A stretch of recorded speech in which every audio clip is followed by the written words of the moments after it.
Morning. Hey, Jared. How you doing, mate?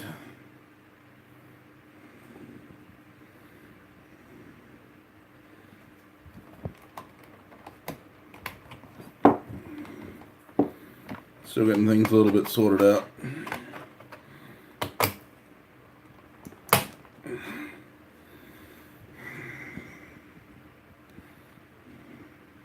Yeah, yeah, it's all wrapped up at the moment.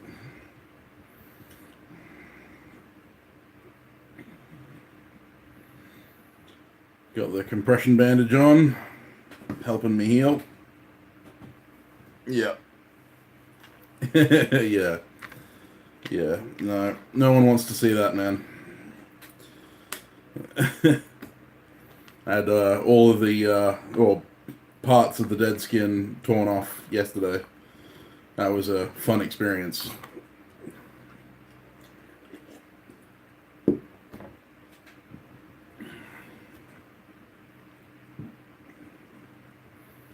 for sure. Stung like the bejesus.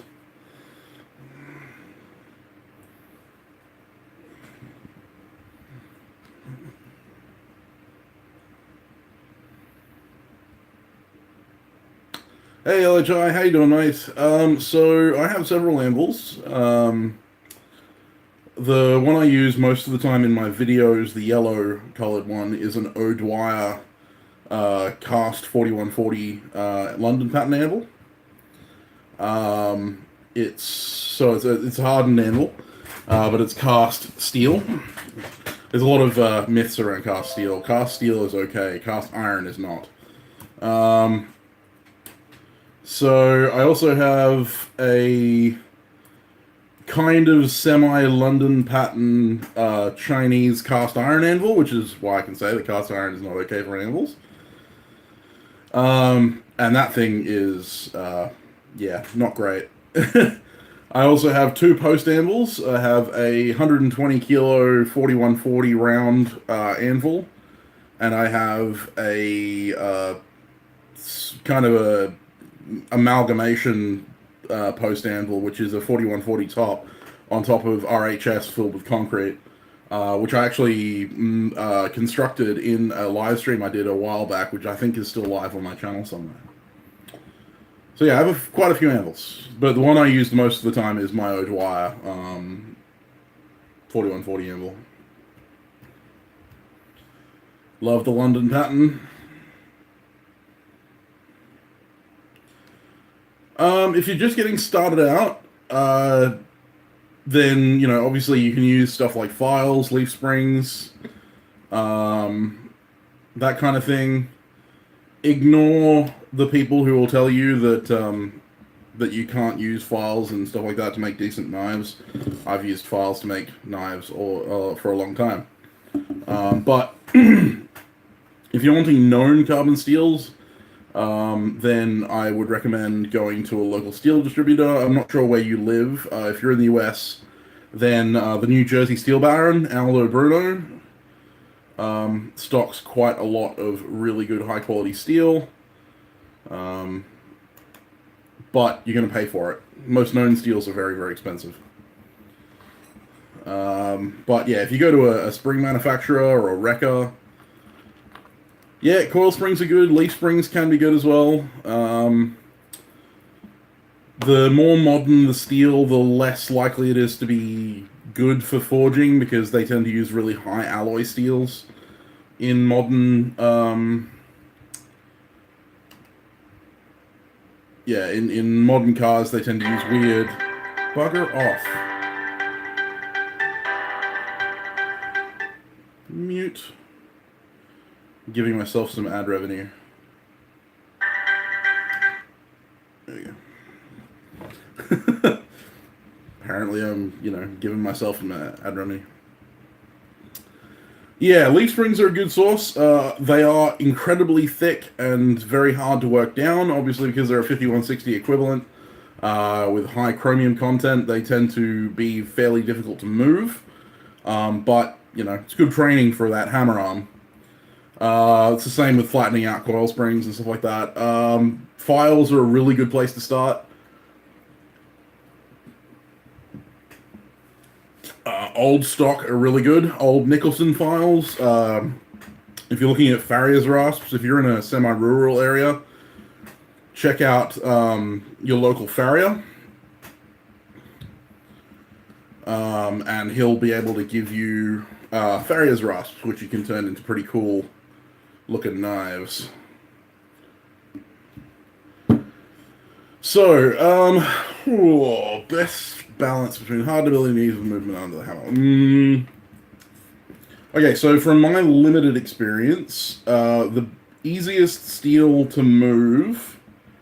So, okay, the simplest rule is the simpler the alloy, the easier it is to move. So, obviously, 1018 mild steel, which is literally just iron and a very, very small amount of carbon, like 0.18% carbon, is incredibly easy to move because there is literally almost no alloying content in it. So steels like 1084, 1075, stuff like that you can get from the States is incredibly easy to move, and it's relatively useful, relatively easily moved. If you're looking at kind of other stock, W2 and W1 are two of my favorite steels to forge in general, because they're easy to move under the hammer, but they're also really hardenable. Like, they get real hard. Old files is where you'd start. Leaf spring is a good, like, SOP 9 or 5160 or EN 42, which is the British equivalent, is also a really good steel to move. But it's a lot more red hard than that. 52-100 is incredibly red hard, and so that's bearing races, roller bearings, stuff like that. These little bad boys.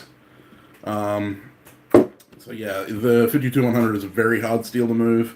D2, which you can move under the hammer, is one of the most red hard steels I've ever tried to hit.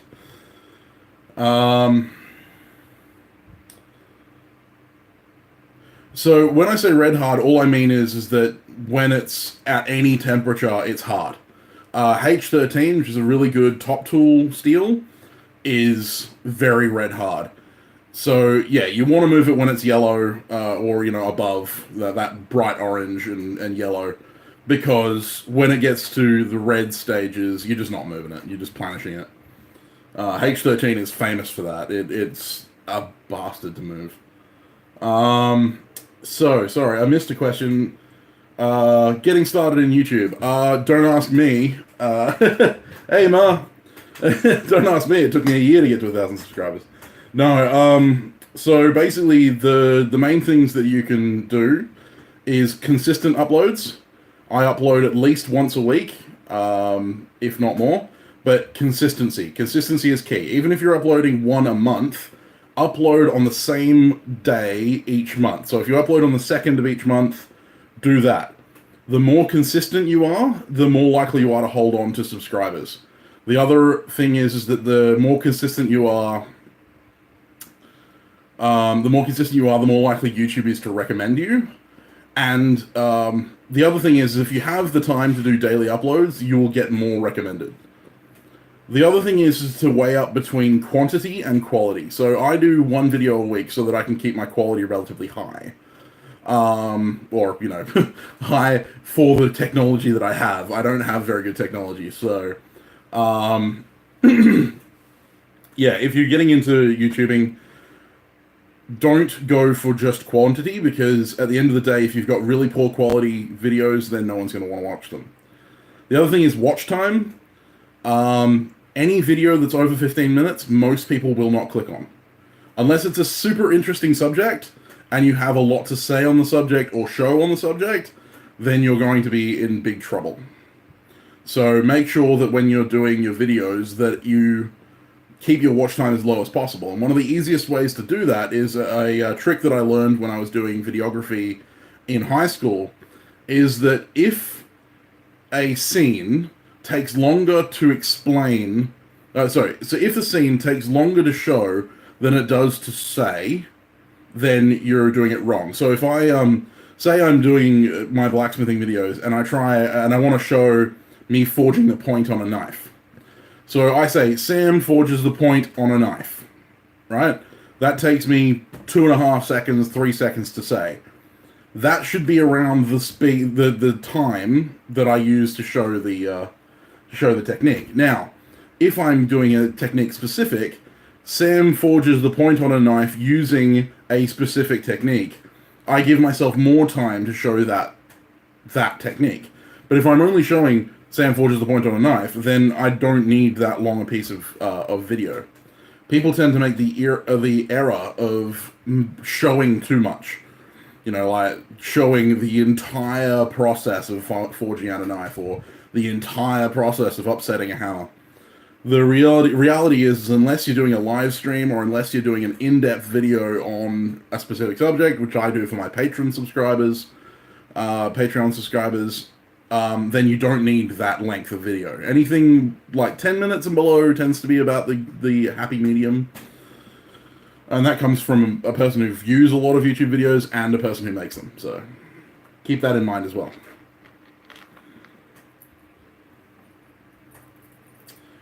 Yeah, I mean, I'm with you on the collaborations. I'm trying to work out some collaborations. Techron Matic, who's one of my viewers, who's also a YouTuber, planning on doing something with him in the near future.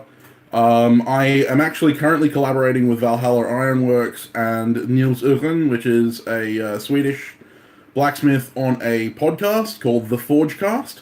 We're currently live on Spotify. You can find us on there and check us out. We're running a blacksmithing podcast. We're going to be talking about, getting into blacksmithing and all that kind of stuff. So yeah, if you're ever interested in listening to a podcast surrounding blacksmithing, bladesmithing, everything to do with hot ironwork, go and check us out at The Forgecast. We are on Spotify. We will be on iTunes eventually. We're just waiting for iTunes to allow us.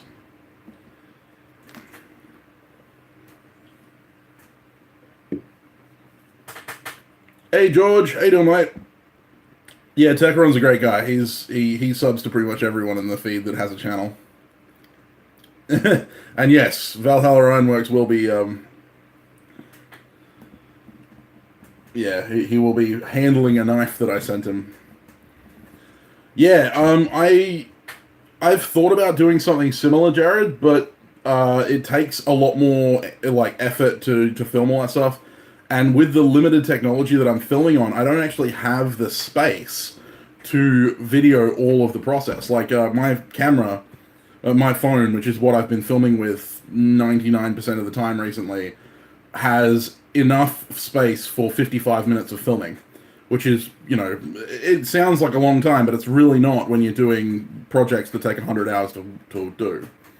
And that's not only that, but that's 55 minutes if I don't have anything on there, and I already do from family stuff, photos, and all that kind of stuff. So, unfortunately, the short videos is all I can manage at the moment until I get my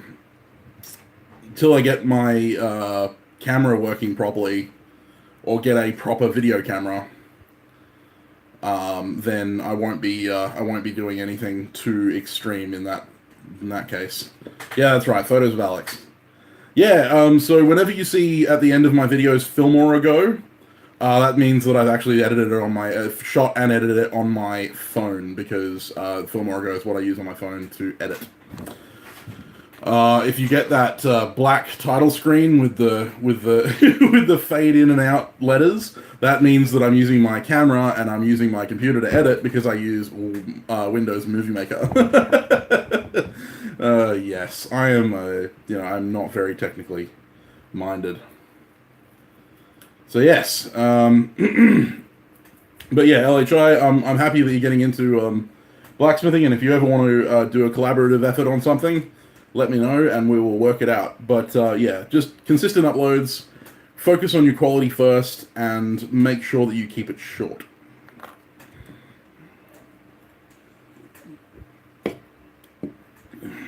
And watch your own videos and make sure that you don't get bored. So 61-1, as far as I'm aware, the two last numbers are your carbon. So in the case of 5160, you are 0.60% carbon. 51 is the chromium content. So you can have 5360, you can have 4140, which is 41%, 0.41% chromium and 4.4% carbon, which is why it's just barely hardenable, which is good for hammers. So 61.1 would probably be high chromium, very low carbon. So I don't think it would be anything useful for knives, but it would be relatively rust resistant, or relatively being, it's not a nickel steel or a. Maybe chromium doesn't like being welded. Really doesn't like being welded.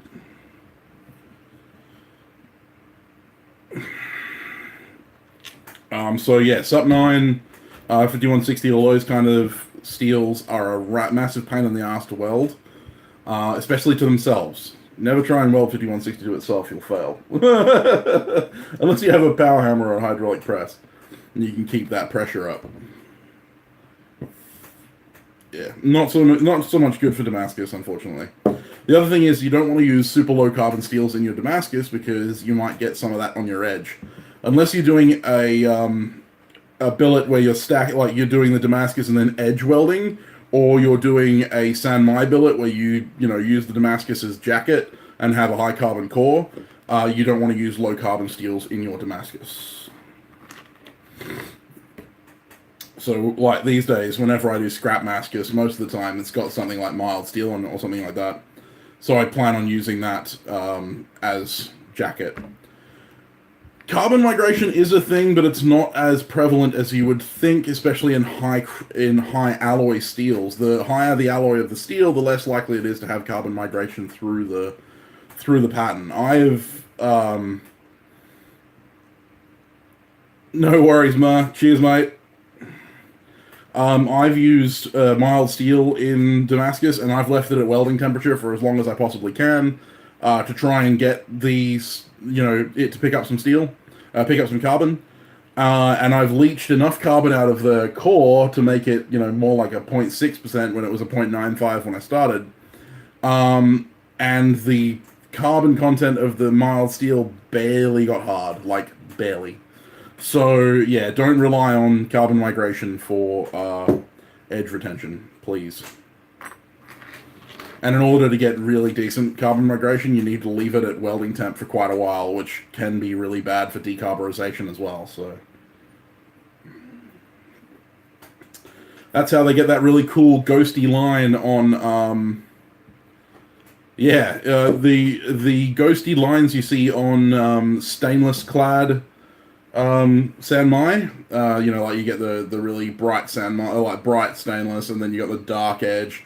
But then just behind the edge of the stainless, you get this kind of black kind of ghost in the stainless. That's carbon migration, but what they've done in order to do that is to leave it at welding temperature for quite a long time to get it to migrate. And that's not great for the steel. It is done in... You do mild steel in your Damascus. Sure, Roy. Thanks for coming on thanks for coming on the stream, mate. Yeah, no, you do a lot of forge welding, though. You do a lot of forge welding. I have been enjoying your series on forge welding, actually. It's been rather useful.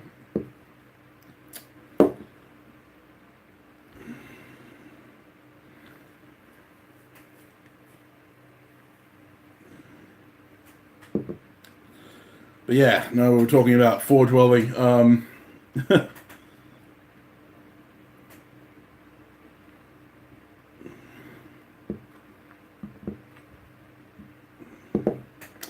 Yeah, I've been really enjoying it.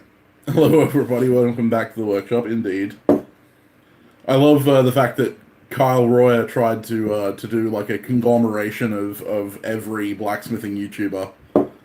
Yeah, I have one. G'day, guys. that's my thing now. I was using Hey Guys for a while, but that just didn't. No, it just wasn't good.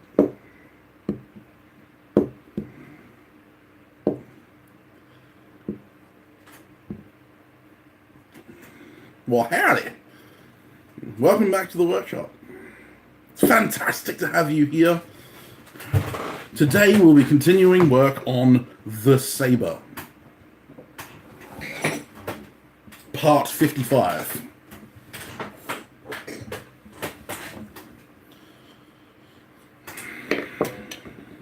It's sad that, Alec has got to the point where he's got shorter videos, but they just don't have any content. Like, there's just nothing interesting going on.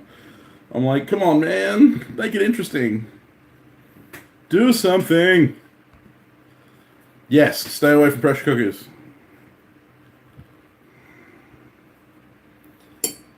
Yeah, that's cool. I like that. I like that. Wow. Can really tell it's hard. Nice. I like it when my heat treat works. What I was just doing is I accidentally tapped the edge of the sides of my blade with my broach, which this is high-speed steel, and it's hardened to a fairly high hardness because I use it to broach out antler and stuff like that. And what I was noticing is that on you can see the hardening line on the knife. I actually differentially hardened this one. On the hardened portion, it's not touching it, like nothing. But on the unhardened portion, it was leaving scratches. And yeah, so I was actually I'm quite happy with that because that means that this is sitting still around 58 Rockwell because that's what this is. And I know this is 58 Rockwell because I didn't heat treat it. I actually left it hardened from when I cut it out of the planer blade, and the planer blade was rated to 58 Rockwell. So I know that the blade is harder than 58 Rockwell, which is a really good test. I don't have Rockwell testing chisels. I do have a friend who has a Rockwell tester, and I sometimes get him to do things. Yes, you do need to make a broach. Broaches are incredibly easy to make. Like, if you've got some simple carbon steel, they're not hard. It's literally just a kind of weird sawtooth. Like, I just ground this with a Dremel tool and a cutoff, like the cutoff disc on my Dremel tool, and then I just wrapped the handle in hemp.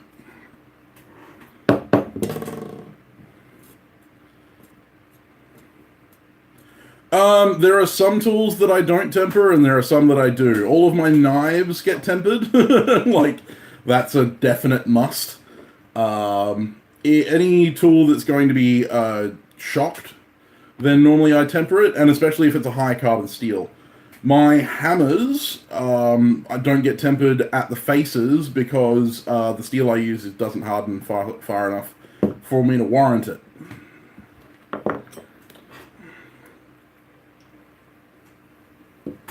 But I do temper the cheeks.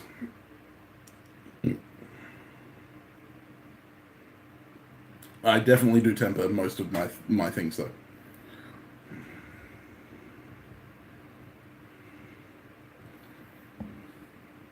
Like this was tempered, but was only tempered back lightly.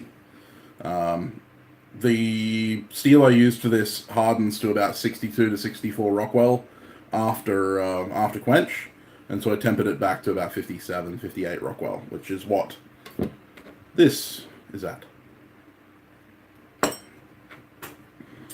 And yeah, I actually modified this. This was the world's ugliest broach when I first made it for that live stream when I was using the. That's the one. That's the one, Roy. That's what I do with all of my knives. Yeah, I mean, gravers, I tend to not temper the tips of my gravers, or I tend to, not temper them very well. The high-speed steel that I use for most of my gravers actually holds up pretty well when it's not tempered, so I'm not too unhappy with that. I haven't had much problem with chipping. When I make woodwork tools, it depends on what kind of woodwork tool. If it's a lathe turning chisel, then I'll temper it. Not to a super degree, but I will temper it because there's a chance that it's gonna snap in when it gets caught by the lathe turning piece. But yeah, most of the stuff that I do is tempered to some degree.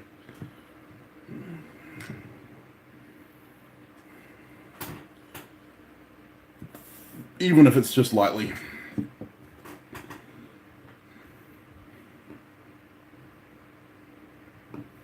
Alex is leaving us.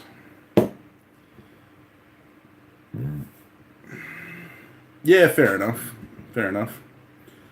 I mean, I do differential hardenings. Like this one's got a Hamon. This one is differentially hardened as well, obviously. But yeah, I still temper them because I don't want them chipping, especially because they're nice and thin, super thin. You want a nice thin blade because they cut better.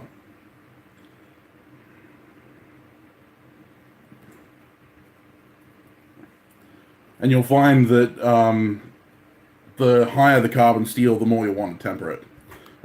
So for 5160, like, you can get away with not tempering it because it is 0.60% carbon. But like W1, W2, which is 0.95 to 0.1% carbon, I always temper that stuff because it chips like a bugger when it's not tempered. It's really irritating. Hey, Vinny, thanks for checking in, mate. Why does it always go auto to 380, 360? If anyone's having problems with quality, just make sure you set to 720p, because for some reason it auto reverts to 360p. So yeah, in your settings tab you can change it to.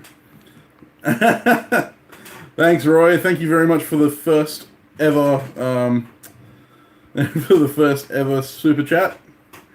For those of you who didn't realize, I have authorized super chat on my channel now, so thank you very much, Roy. That's much appreciated. I'm not using burn cream anymore, but I will, I'll buy up more bandages. Yeah,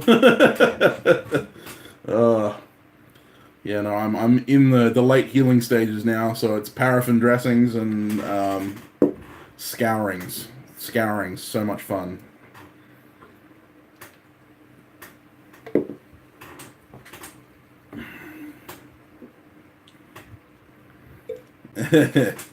So yeah, it looks like I'll be back to work by next week. By mid next week, I'll be back to the forge. Yeah, man, tasty skin chips. Should have brought them home to put in the deep fryer. So currently, my hand, about that much of my hand, doesn't have any epidermis on it, and there's also a section back here that doesn't have any epidermis on it. Epidermis being the outside layer of skin, so the inside layer of skin is exposed for most of that part of my hand and for, this part here. The rest of it's got to get scoured tomorrow. I got to go back and have the rest of that scoured. Also, you guys probably don't know, but on the stomach, I also lost about that much skin from the burn. I got it sprayed on me and onto my stomach as well, so that's why I'm not at full working volume. It's because not just my hand, it's my stomach as well. Makes it relatively difficult to do anything. But yeah, gotta go back to the doctors and be scoured again, which is so much fun.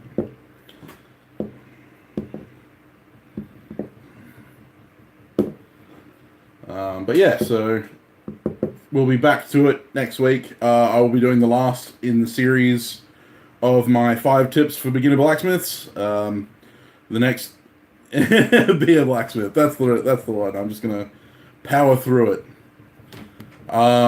So I will be doing my last video in the 5 tips for beginner blacksmith series, which will involve forging. So that's why I haven't uploaded it this week, just because I can't I can't forge. So that will be coming out maybe next week, maybe late next week, but it will be coming out soon-ish. And that will be the last in that tip series, and then I might get on to doing another series on blacksmithing in general, something about that. Punch it in this laptop, that's the one, mate. The Mank tank, as Valhalla would call it. But yeah, just stick my hand in there. I've actually been told that I'm not allowed to get it wet, and so I'm not actually allowed to shower at the moment because of the stomach issue because of the stomach. I can't just hold my stomach out of the So no, I am right-handed. So this is my right hand. This is my left. Because we're in a front-facing camera on the thing, everything's reversed. But I did burn my left hand. But the problem is that I'm not supposed to get the dressing hot. This is latex. This dressing is latex, and it's not a good idea to have it around fire. I'm also not allowed to get it wet. I'm also not allowed. I'm not supposed to get it dirty, and I don't want to tear it because it's actually fairly fragile and stuff. You can actually see tears underneath my fingers. This is a compression bandage. I'm actually currently going through. I'm helping a doctor with his PhD. He's doing a test on inflammation of extremities with burns and treating them with compression bandages. So I'm helping out with science.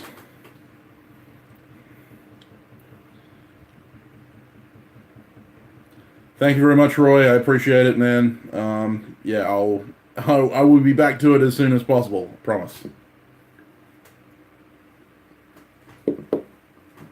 Time for some tongue clips. Yeah, I'm not a fan of tongue clips, to be honest. I don't like them.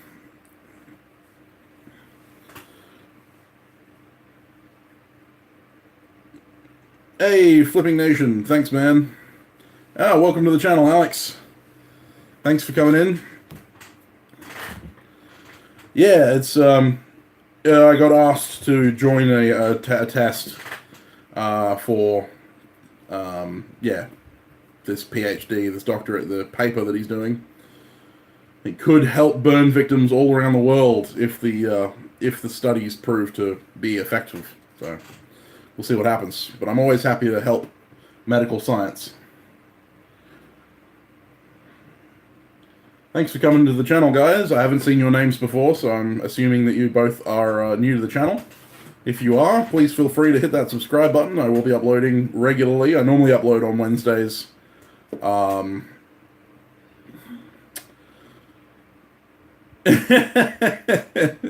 Good one, Alex. Good one, Alex.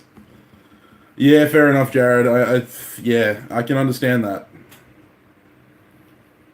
Cheers, Flipping Nation. Awesome, dude. I will be getting back to doing my forging stuff very soon, but obviously at the moment I'm a little bit, waylaid with that, and trust me, no one hates that more than I do.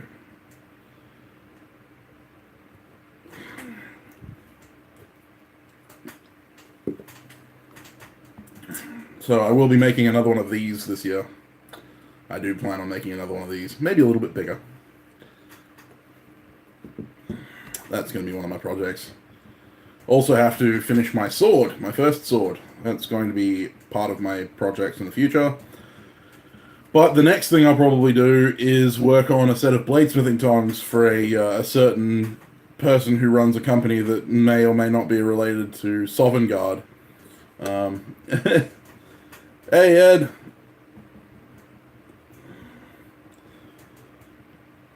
Hey, Kenneth, how you doing? Thanks for checking in, Ed. How you doing, Kenneth?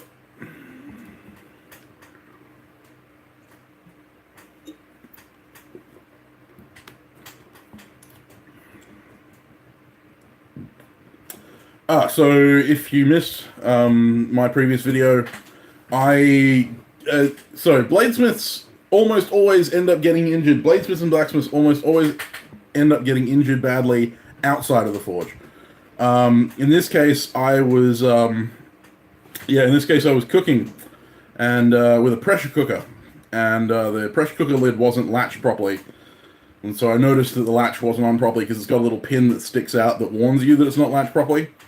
So I decided, I'll just close that, and I just grabbed the lid and turned it, and just as I turned it, it was just enough pressure to just release the lid. And because it was under pressure, it shot boiling water everywhere and all over me. So I gave myself second-degree burns on my hand and stomach. So I've lost the top layer of skin from about there up to here. It was pretty fun. Thanks for thanks for shouting that out, Valhalla. I also now have Super Chat authorized as well, so if you don't want to donate through coffee and click away, you can donate through a Super Chat. So yeah, I burned up my hand pretty badly, scalded actually with water. Burning tends to be more fire related. But yeah, so scalded my hand quite badly with some casserole that I was pressure cooking, and my stomach. So now I'm healing up slowly.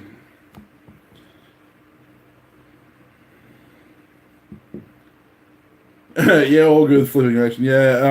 It's going to be quite interesting. It'll probably end up matching the other burns that I've got. This line here was a 3rd-degree burn I gave myself in the forge. Had a piece of red hot steel touch there. Got scars from. That's it, Ed. We lower our guard. You know, like being that we work around fire all the time, we're not worried about burns and stuff when we're in the forge because we're very careful because we know it's dangerous.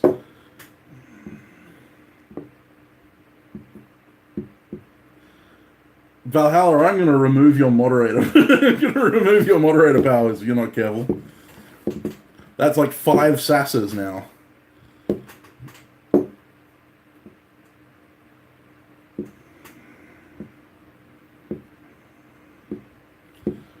But yeah, Peter Burt pointed it out quite accurately, is that the majority of bladesmiths and blacksmiths that he knows, Peter Schwartzburt, for those who don't know, is a Forged in Fire champion. I think he's a multiple Forged in Fire champion. And he's an incredible bladesmith. Yeah, he pointed out on my Instagram post about my hand that the majority of the bladesmiths and blacksmiths that he knows that get badly injured tend to get badly injured outside of the forge. Because we're all safety conscious. Unfortunately, no, it wasn't very good because it wasn't cooked properly. Like, it had only just started cooking at full pressure, so... yeah, no one could eat it. So, the dog enjoyed it. Yeah, we're all safety conscious inside the forge. The moment we leave the forge, that's when we let our guard down, and that's how we end up getting injured. Although, that being said, I have shared quite a few of my injuries on this channel recently. Well, this is true, but Roy's not a moderator. I can't remove his moderator things. And I think he's earned the right to give me a little bit of sass. So yeah, I'm never going to be afraid to show my injuries on this channel, especially any injuries that are forging related, because, you know, I want you guys to be aware that this kind of stuff does happen and how you deal with it. Anyone who's been with my channel for a while will know that there is a small scar up here that that I gave myself in the forge recently. Well, recently, a couple months ago. Well, we could block you, Roy, but then, you know, where would we get all of our awesome content from?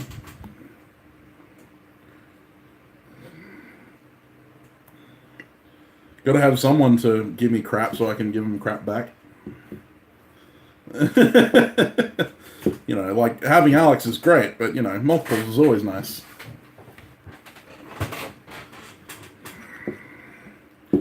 But no, you should never be afraid to admit that you make mistakes. You know, I of all people can tell you that I do not make mistakes. I make mistakes daily, and I want to make sure that everyone understands that even though, you know, as some people have told me, my work seems to be pretty good, apparently. I don't know.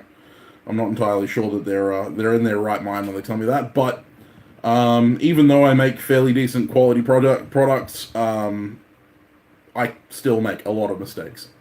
And I think that's something that we need to be I think that's something we need to be aware of. That's why I've been really liking Kyle Royer's channel, because he's been showing a lot of his errors, and he is a mastersmith, unlike me.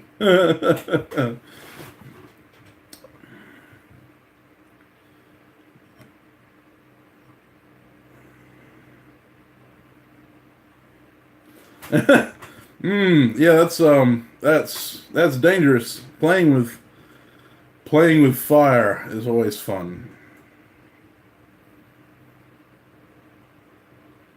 Yeah. So be careful with that, please. Flipping. Want to keep you around, mate. Playing with gas fittings is just scary in general. Even with flashback arresters and all that kind of stuff, I'm still worried that at some point something's going to blow up in my face and I'm going to lose half my face. He says as he stabs a can with a knife.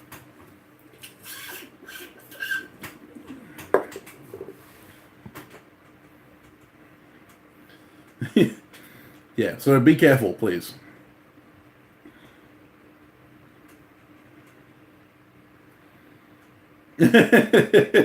Well, that's not unsafe to do, I suppose.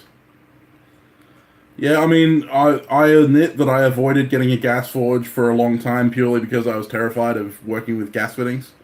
Having had a friend who had an acetylene bottle that reversed the flashback arrestor on somehow, and the acetylene bottle actually ruptured while he was working and exploded, and he ended up losing the skin all the way down his left arm. So yeah, I was a little scared of gas fittings for a while, but fortunately, the Gamico stuff, given that it's built by a gas company, is fairly reliable.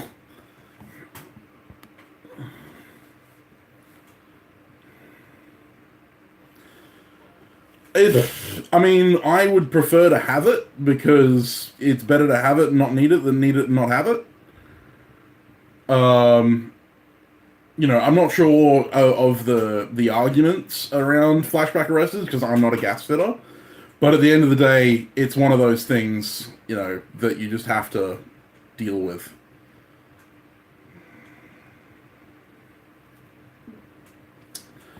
I think the worst thing that I've ever done with a charcoal forge, because obviously I have run coal before. I did have anthracite coal for a while, back in the day. But yeah, I think the worst thing I've ever done in a charcoal forge, and this is for all the beginner blacksmiths out there who want to get into it using a charcoal forge, never try and put out your charcoal forge with a bucket of water. Just a tip. Let it burn down. Let it burn down. Please let it burn down. When I first got into blacksmithing, I was using a charcoal forge, and at the end of the day, I didn't want to wait around for it to burn down, and I didn't want it to, spark anywhere. Um, so I decided to get a bucket of water and pour it on the forge. Um, and when I poured it on the forge, obviously the forge itself had a lot of thermal mass, so it basically immediately evaporated the water as it hit. Giant steam tower, which obviously hit my hands, and it also threw burning embers and, hot pieces of charcoal into the air all over me, and it was just not a fun day. So please do not pour water on your forge when you are done.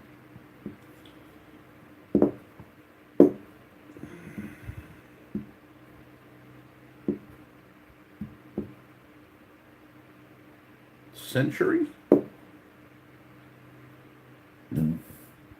Yeah, most torch sets I think worldwide now have flashback arresters in them. I think they're required by law now. Roy.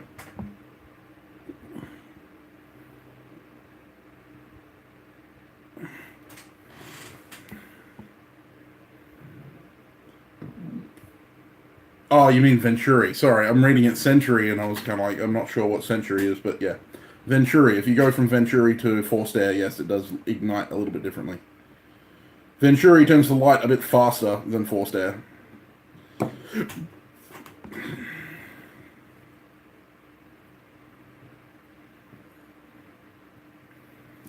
One of the scariest things about Venturi is when you can't light it immediately, so you have this just gas running into the forge, and then you light it and it goes kaboom.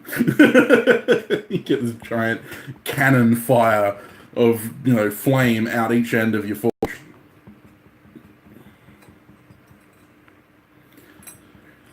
Yeah, well, so coal and charcoal give off exactly the same energetic mass. They have pound for pound, they have um, exactly the same energy output. The big thing is that it's volumetric. So with a charcoal. Thanks for checking in, Roy. Have a great night, mate, or morning for us. But thanks for checking in, mate. See you later. Yeah, so pound for pound, charcoal and coal have about the same thermal mass overall, but it's volumetric. So a 20 liter bucket of 20 liter bucket of coal, anthracite coal, and a 20 liter bucket of charcoal, you're looking at a difference of weight of a massive amount. Like, I think 20 liters of charcoal weighs something like 5 kilos, 10 kilos, whereas a 20 liter bucket of anthracite coal can weigh anywhere up to 40 to 80 kilos. So it's all volumetric. So, I'd use 10 kilos of coal in a day, or I'd use 10 kilos of charcoal in a day. But volumetrically, I'd use a small bucket of coal where I'd use a half a giant tub of charcoal. So it's all volumetric. I like forced air for welding, and I want to build myself a forced air burner, a forced air forge specifically for welding. I want to build a Donfog style forced air forge for my forge welding. But the advantage of Venturi is that if I have a power out, I can still run my Venturi burner. All good, Jared. Small things you pick up. So yeah, coal is better because it's less volume. You have to spend less time shoveling stuff into your forge. But but pound for pound, it gives off about the same energy. Get the hand crank blower in there. Yeah, well, yeah. God, no. In order to run the right amount of pressure to run a forced air burner on a hand crank blower, you'd be, I'd want to be hooking that up to a bicycle.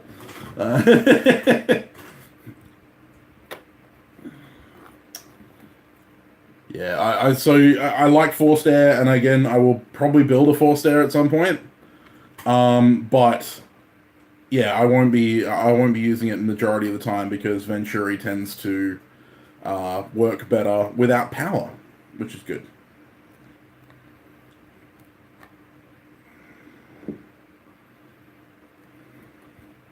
Yeah, I mean, I've got a hand crank blower for my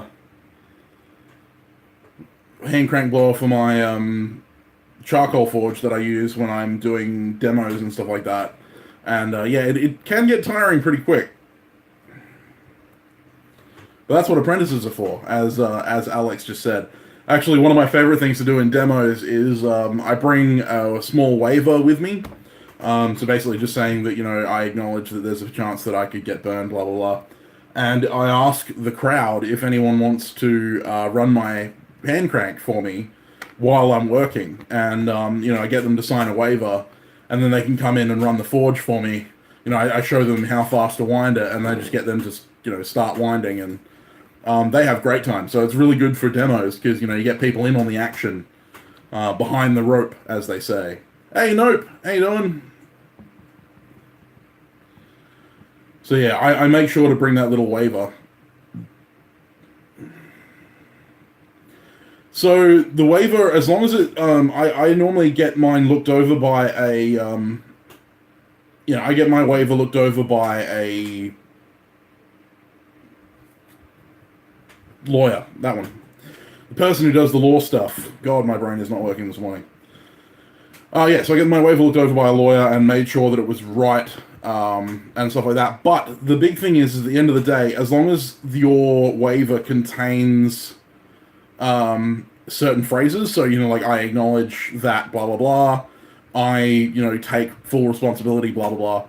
It really doesn't matter if it's legally binding or not. They've signed their name onto the document, and therefore you have a physical representation of the fact that they've acknowledged that this is going on. The other thing is that because I do demos in public, I have public health insurance, like public liability insurance. And because I'm not paying them, they're not an employee, which means that I don't need employee liability insurance. I just need public liability. So in the event that something did go bad and they did want to sue me, that's why I have public liability insurance.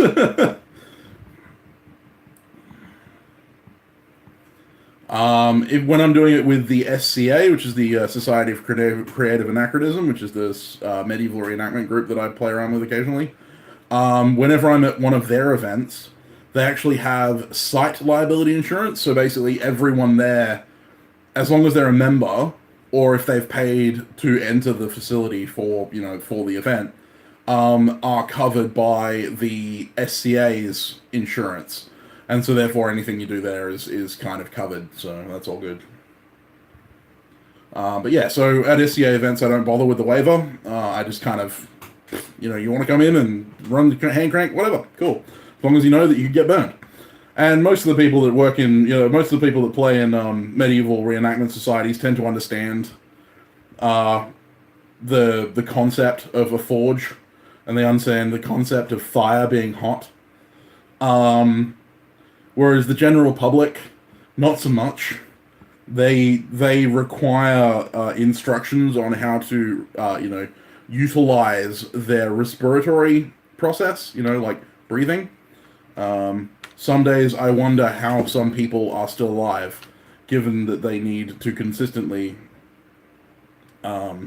need to remind themselves to breathe. Fire hot, fire cooked meat, indeed.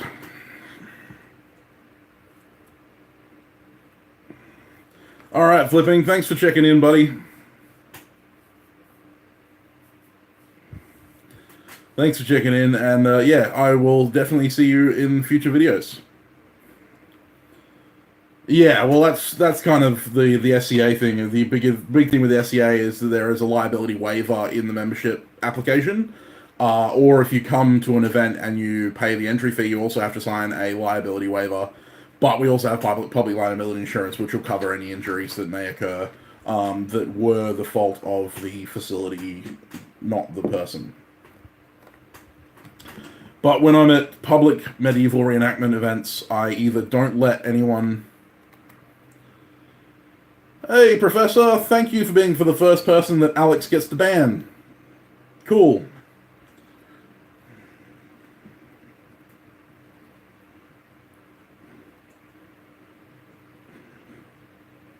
Hey, Alex.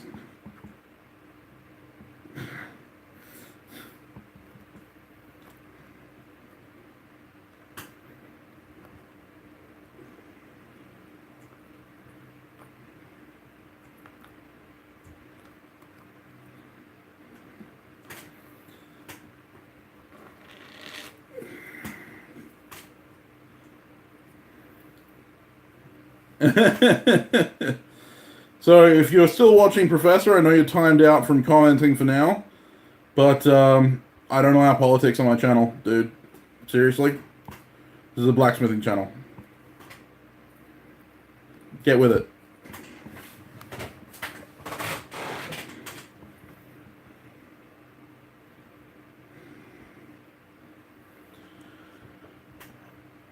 Or insulting language. Yeah, that's the one.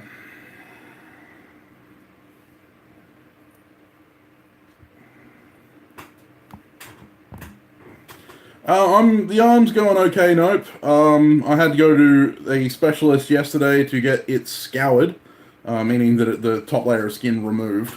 I've got to go back tomorrow to get the rest of it scoured because they couldn't get a couple of parts because it was still stuck. And my stomach as well, because I burned my stomach pretty badly as well. And so, yeah, I ended up with some, pretty nasty burns, but I will be getting better as soon as possible. I should be back to the forge next week, so in like 5 days or so, 5-6 days. Thanks for asking. Yeah, and I'm an Aussie, and it really doesn't mean that much to me. Jared, you're right. Sorry, Daniel, I'm not cooking today. I'm kind of off cooking for a little while. I've been put off. Yeah, it's alright, no. Stuff happens, as you know. At the end of the day, don't play with pressure cookers. that's the Yeah, for sure. It's getting well taken care of. Thank God for Medicare and the health system. here in Australia. But yeah, no, it's all good. We have some awesome doctors, awesome specialists, getting well taken care of. And yeah, I should be back to making my regular videos very soon, and I will be much more careful in the future of not getting injuries that put me out of work for a week and a half. It's been rather difficult on my work life. Yeah, no pressure cookers. No, thank you.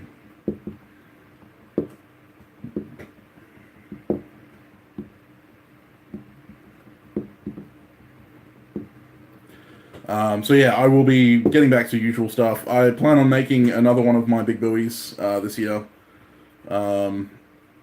as part of my AKG testing video. Because I got to do my AKG test this year for my full voting membership. Hunting video. Maybe. This channel really isn't hunting related, to be honest, Jared. And I want to kind of keep the content uniform. The big thing is that there's a lot of kind of law stuff going around Australia regarding hunting. Like, we can't hunt... cheers, Ed. Thanks for checking in, mate. We can't hunt kangaroos without a license. Can't hunt pigs without a license, but properties with pigs over here in WA is not the greatest. There's not a lot of pigs over here in WA. I'm thinking about it. Maybe it depends. I don't know if it'll fit the it'll fit the aesthetic of the new line. The new line is kind of going to be a little bit more rough and rugged. But I probably will play with some decorative firework on my on some of the knives that I do in the future. I'm not a huge fan of decorative firework because it doesn't serve a purpose, but I want to try it out, so I'll definitely be doing that on one of the knives that I do. But yeah, Jared, probably the only videos that I could probably do on hunting would probably be hunting rabbits and foxes, which realistically, you have rabbits and foxes in your country, so... No worries, Alex. Thanks for checking in, buddy. Thanks for coming on stream. I have made medieval broadheads. I actually made a hunting broadhead for the channel earlier on. I also make the Tudor bodkin points, which you've probably seen on my channel as well, the armor-piercing arrowheads. I can make many other broadheads and stuff like that. I just haven't. Obviously, up there, I'm not sure if you can see it. You can see the string here. That's my longbow. So that's my British longbow, English longbow. I have a 65-pound English longbow. It's not a very powerful English longbow. I've got a 120-pound coming.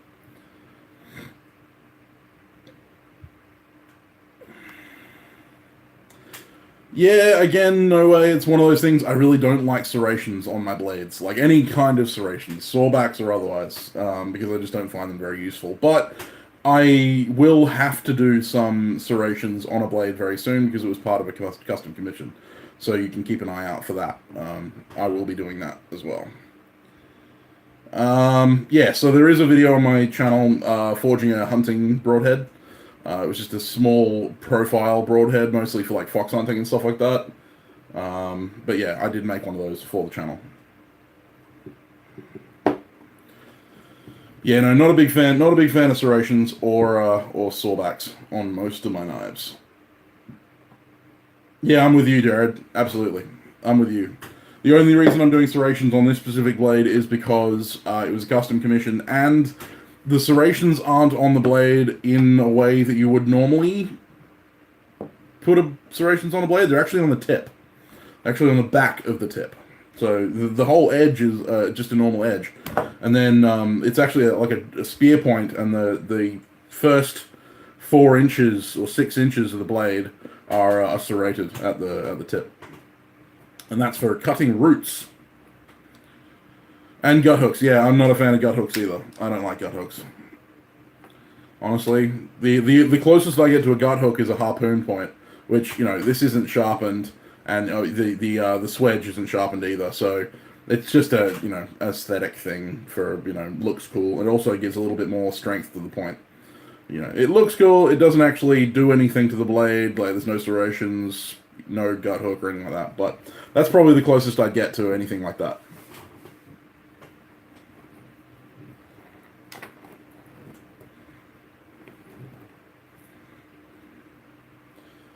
Yeah. So yes, that's the update on me, my health, the failing health that I have. Um, but yeah, I thought I'd do a short live stream, just kind of give you guys an update, let you guys know what's going on, answer any questions you might have had. Hope you enjoyed. Yeah, I'm not sure where Yamez was. I did let him know that I was going to be doing it, but he might be busy. That happens. Does anyone have any questions for me while I'm still here?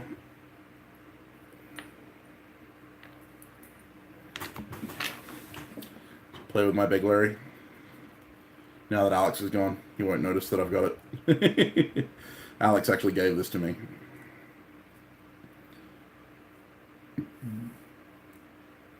Yeah, it's actually a custom design. Nope. It's kind of a grubbing knife, so it's for cutting roots and other kinds of stuff in the ground. It's also got a kind of almost a two-handed handle, and it's got a hook on the back end for hooking roots out. My dad ordered it for me, actually. We co-designed it, so it's not what I normally make, and I don't plan on making any more than the one I'm making because it's a pain in the ass. But yeah, that's a knife that I'm going to be making very soon. Well, actually, I've already started the forging, but I've got to finish it.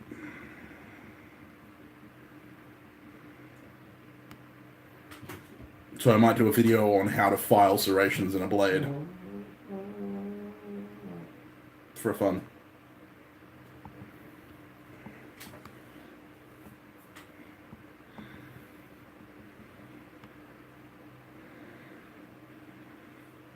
Right, if you notice that I'm looking this way, it's because I got the computer set up with the feed from the live stream, and it's the comments show up there before they show up here. So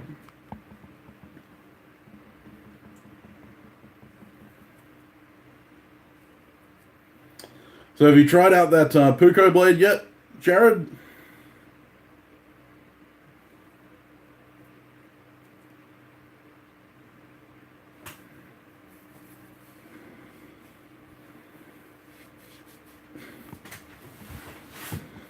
Interested to see how it serves. Obviously, I didn't get to play with it too much. Yeah, well, I don't sell knives that that aren't sharp. That's for sure. I really liked that build, actually. That was a cool little knife. I liked the overall aesthetic, the kind of mix of old and new. Awesome. Glad to hear. Make sure you send through some photos when you do that.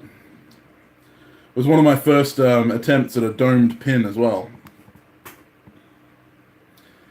Thanks, Nope. That's all good, mate. Yeah, I'm hoping to get better too. I'm looking forward to get back into the workshop.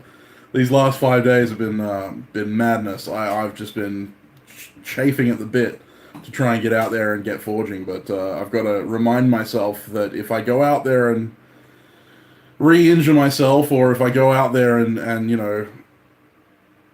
dunk it, dunk my hand and stuff like that, I could extend my healing period by quite a while, and also potentially get an infection, which would make me, a lot more worse off. So I'm kind of taking my time and, being careful. Oh yeah, fair enough. I'm not sure if it'd be a great fleshing knife, to be honest. Like, given the smallness of it. Yeah, I like the hexagonal shaped handles. They actually work out kind of well for what was it, hexagonal or octagonal? Octagonal, I think. 2, 4, 6, 8. Octagonal. Yeah, I kind of like the octagonal handle. Yes, that is true, Daniel. But that being said, your body can only heal if it's not getting further damaged. So I've been ordered by my doctors to not dunk my hand in water or manipulate it too much or put it near heat or various other things, because all of those things could potentially mean weeks more.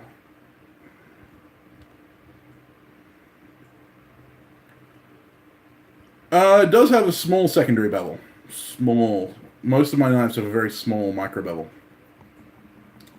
Yeah, Daniel, that's for sure. The big thing for me is that I don't want end up getting gangrene, which is highly unlikely given what I'm doing. But if I ended up dunking it in a tank of mosquito larvae-ridden stagnant water, then there's a chance that I could end up with from some nasty infections. So yeah, I'm just gonna let it heal, which is is hard on my is hard on my passion, because I really want to be out there working in the forge, smacking some steel. But it's for the best. I've got to make sure that I am well enough to actually forge when my hand heals. So taking care of myself first.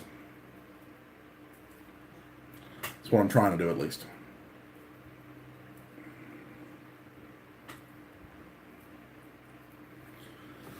Oh. Don't think I've seen you on the channel before, so I apologize for not welcoming you, but thank you for joining the channel. If you haven't subscribed already, make sure you do that. I will be uploading more regular videos, and they won't be like this of me just sitting here talking. Although my recent videos have been very much me talking, because I've been doing a series on blacksmith tips for beginner blacksmiths.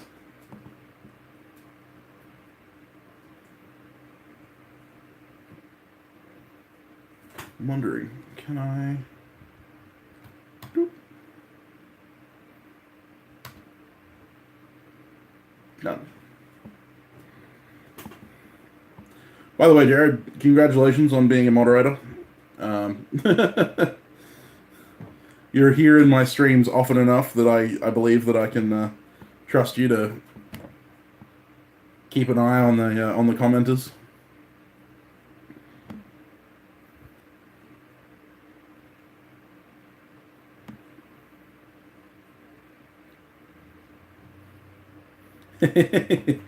Yeah, I don't plan on having too many moderators on my channel, but I need at least one in the chat for when I'm not able to access the chat. Like, obviously right now it doesn't matter, because I have the chat right next to me, and I have the chat on the phone, and I can control it from here. But when I'm otherwise engaged, like when I'm doing my forging live streams and stuff like that, I would like to have someone to be able to keep an eye on the chat, because obviously we occasionally get trolls in the chat, like that guy earlier, and well, if my moderator turns on me, I delete him, Daniel. I unperson him. But yeah, so when I'm doing my forge work and stuff like that, obviously I'm not able to moderate the chat myself. So having an extra moderator will be very helpful, and I believe that you would be good at doing that. So thank you very much for hanging out on the channel. Thank you very much for being a supporter of the channel. For those of you who don't know, Jared actually purchased one of the knives that I made for the Perth Knife Show, which is what I was talking about earlier, the Puko. So big time supporter of the channel. And for any of you who would like to own a piece of my work, I do actually have a few knives still up on my Etsy store, which I don't have in the description, because I don't have anything in the description right now. But if you check out the comments in 2 seconds, because I am totally not typing in my Etsy page.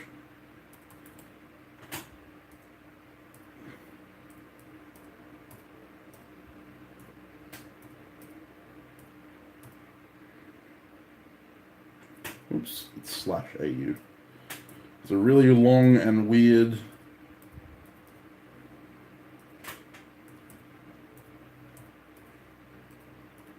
This is why I normally have my moderator do this, but Jared's new. It's fine.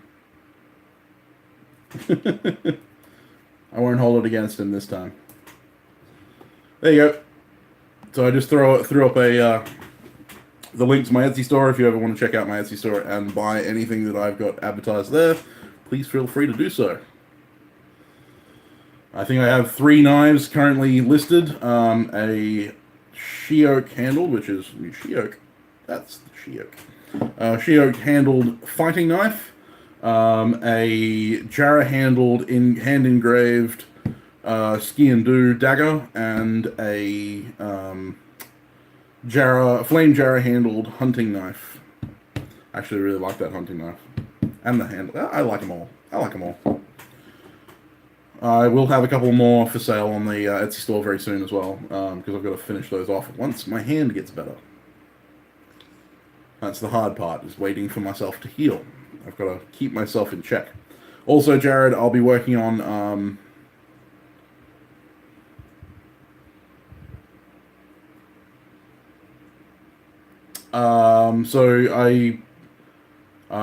I'll be working on your touch mark as well very soon. Yeah, I do link it in most of my video descriptions. Most of my video descriptions have my Etsy store, my Patreon, my Ko-fi account linked in the description of my videos. I just didn't have time to do the description today for the live stream. But I just threw up a... yeah, I just threw up the link on the chat there, so you can... There it is. But yeah, so...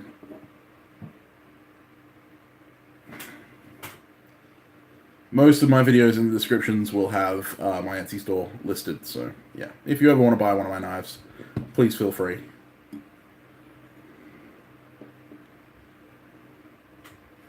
And if you have an idea for a custom knife, I do that too. So, you know, if you ever want to get a custom order from me and you want to get a video out of it, because obviously I will probably film making any custom commission I get unless explicitly asked not to. Then you'll probably end up getting a YouTube video.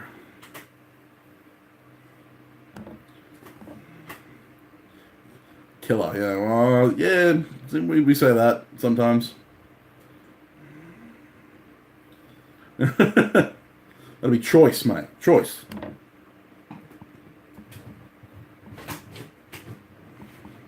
Ripper. But yeah, so pretty much anything that I'm going to be making in the next, year is going to be filmed. So yeah, anyone who orders a custom blade from me is probably going to end up getting a YouTube video out of it as well, unless of course they ask me not to, for whatever reason. Banging, yeah, banging is definitely a British term, for sure.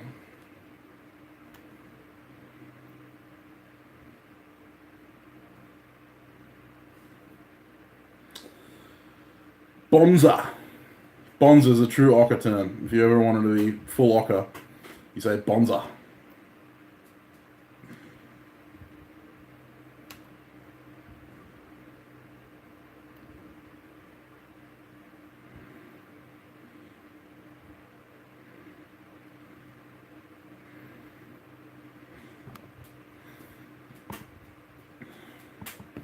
Kind of like bonsai without the I.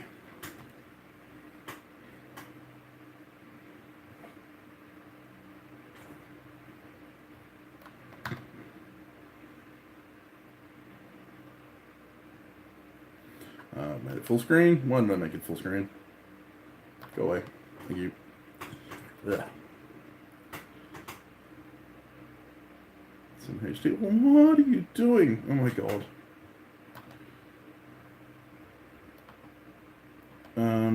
Go away. Thank you. No. What the hell is going on? I have no idea.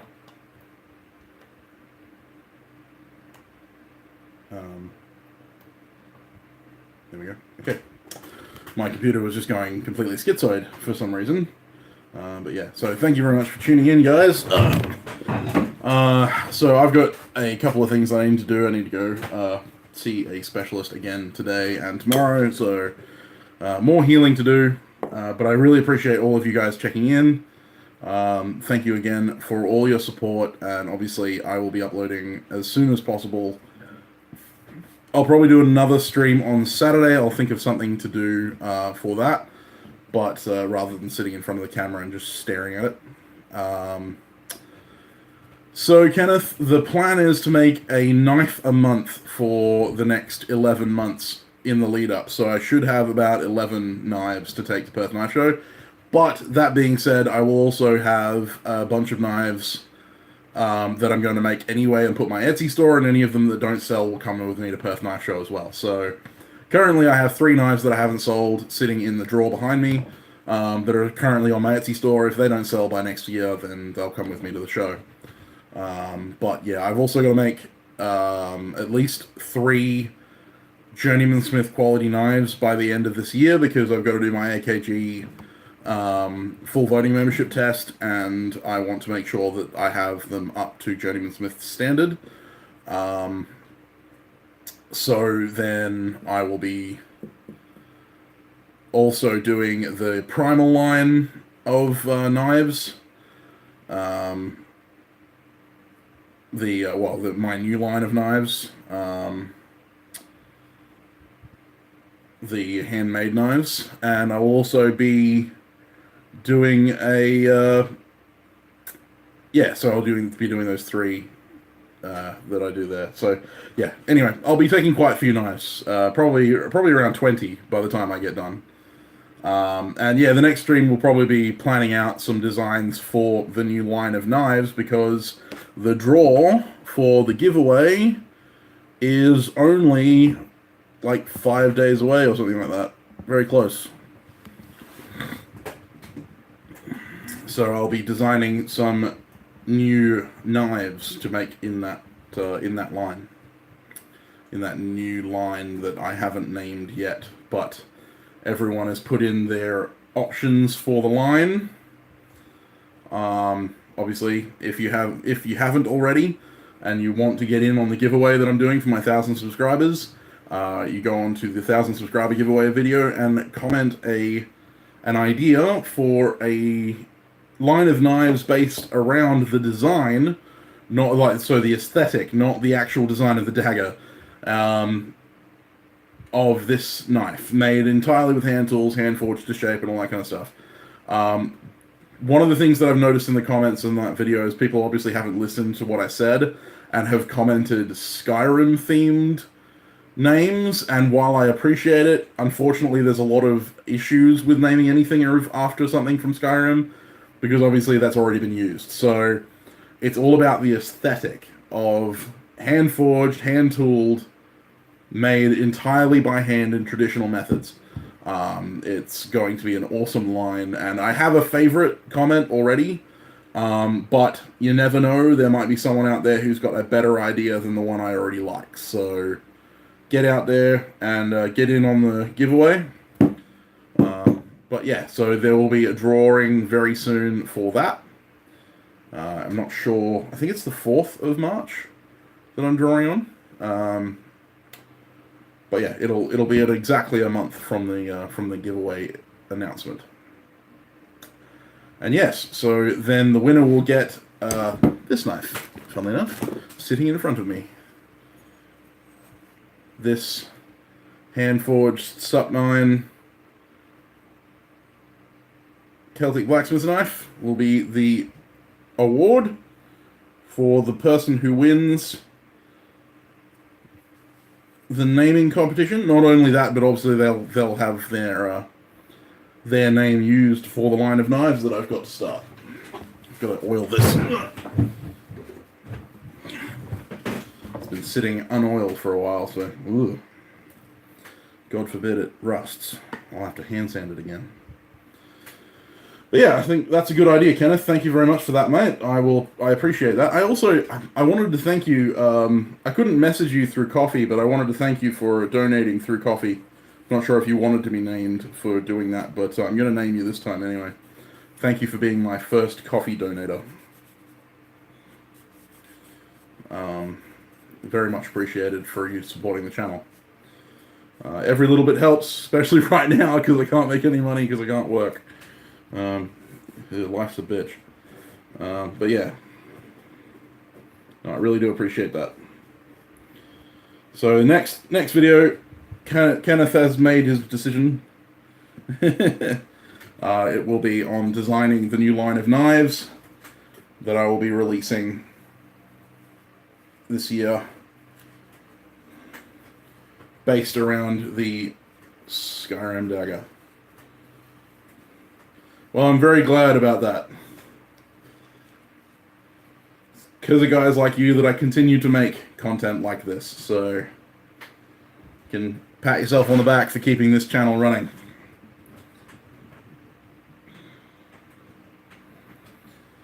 But yeah, I think I'm going to jump off. I've got some appointments to get to and all that kind of stuff, so I want to thank each and every one of you for coming on the stream. Obviously, I will be live streaming again on Saturday for the design of the new Life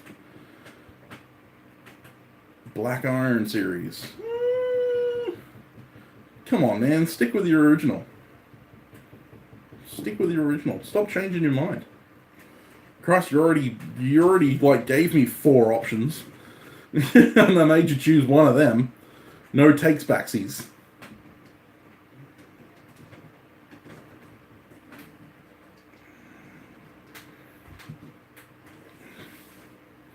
No take backsies. You've locked it in already. Just because I made you moderator doesn't mean you get to choose again. So anyway, yeah, no, I really do appreciate you guys, and I will see you on Saturday, where we design some pretty awesome gear for the new line that I'm going to be bringing out. So anyway, hope you have a good week. I will see you on the weekend. Take it easy. See you later.